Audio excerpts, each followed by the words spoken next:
کا تم چاہتے کیا ہو؟ میں نے عرض کیا کہ واقعی آپ کو سونا بنانا آتا ہے؟ بابے نے خالی خالی آنکھوں سے مجھے دیکھا اور کہا، ہاں میں نے جوانی میں یہ ہنر سیکھا تھا۔ میں نے عرض کیا کہ کیا آپ مجھے یہ نسخہ سکھا سکتے ہیں؟ بابے نے میری طرف گھور کے دیکھا اور کہا کہ تم یہ سیکھ کے کیا کرو گے؟ میں نے عرض کیا میں دولت مند ہو جاؤں گا۔ بابے نے زوردار قہقہہ لگایا اور کافی دیر تک ہنستا رہا۔ جب وہ ہنستے ہنستے تھک گیا تو بولا، تم دولت مند ہو کر کیا کرو گے؟ میں نے جواب دیا، میں دنیا بھر کی نعمتیں حاصل کروں گا۔ بابا نے کہا کہ چلو یہ نعمتیں تمہیں حاصل بھی ہو گئیں تو پھر کیا کرو گے؟ میں نے جواب دیا، میں خوش ہوں گا اور مجھے سکون ملے گا۔ اس نے مسکراتے ہوئے میری طرف دیکھا اور کہا، گویا تمہیں سونا اور دولت نہیں، سکون چاہیے۔ میں خاموشی سے اس کی طرف دیکھتا رہا اور کافی دیر تک خاموش گھورتا رہا۔ بابے نے مجھے جھنجھوڑا اور کہا، دراصل تم سکون اور خوشی کی تلاش میں یہاں آئے ہو۔ میں اس وقت چونکہ ایک نوجوان تھا اور باقی نوجوانوں کی طرح یہی سمجھتا تھا کہ دولت ہی سکون اور خوشی حاصل کرنے کا ذریعہ ہے، لیکن بابے کی باتوں نے مجھے کچھ الجھا سا دیا تھا۔ اسی الجھن میں میں نے ہاں کر دی۔ بابے نے ایک لمبا قہقہہ لگایا اور پھر دیر تک ہنستا رہا اور کہا، کاکا میں تمہیں سونا بنانے کے بجائے انسان سے بندہ بنانے کا طریقہ کیوں نہ سکھا دوں؟ میں تمہیں دولت مند ہونے کے بجائے پرسکون اور خوش رہنے کا گر کیوں نہ سکھا دوں؟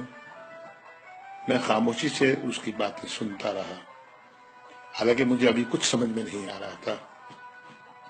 اتنے میں بابا بولا، انسان کی خواہشیں جب اس کے وجود اور عمر سے لمبی رہتی ہیں وہ اس وقت تک انسان رہتا ہے۔ تم اپنی خواہشوں کو اپنی عمر اور وجود سے چھوٹا کر لو، تم سکون بھی پا جاؤ گے اور خوشی بھی۔ اور جب تم خوشی اور سکون پا جاؤ گے تو تم انسان سے بندہ بن جاؤ گے۔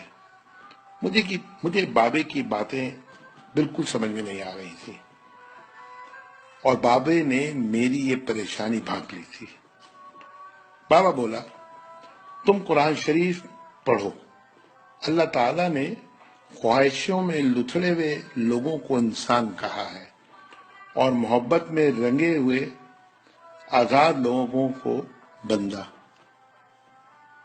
دنیا میں کتنے انسان آئے اور بہت دولت کمائی، بڑی عمارتیں بنائی، کیا وہ سب ساتھ لے گئے تھے؟ کیا سب وہ خوش تھے؟ تم بھی کیا خوش ہو؟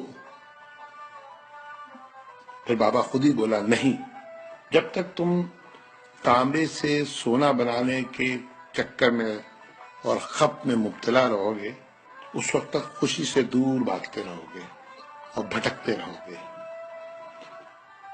پھر بابے نے ایک چھوٹی سی ٹہنی سے زمین پہ رگڑنا شروع کیا اور کہا، لو میں تم کو انسان سے بندہ بنانے کا نسخہ بتاتا ہوں۔ اپنی خواہشوں کو اپنے قدموں سے آگے نکلنے نہ دو۔ جو مل گیا اس پہ شکر کرو، جو چھن گیا اس پر افسوس مت کرو۔ جو مانگے اسے دے دو، جو بھول جائے اسے بھول جاؤ۔ دنیا میں بے سامان آئے تھے اور بے سامان ہی واپس جاؤ گے۔ سامان جمع کرنے کی فکر نہ کرو۔ جسے خدا ڈھیل دے رہا ہے اس کا کبھی احتساب مت کرو۔ بلا ضرورت سچ بھی فساد ہوتا ہے۔ جو پوچھے تو سچ بولو، جو نہ پوچھے تو خاموش رہو۔ دینے میں خوشی ہے اور وصول کرنے میں غم۔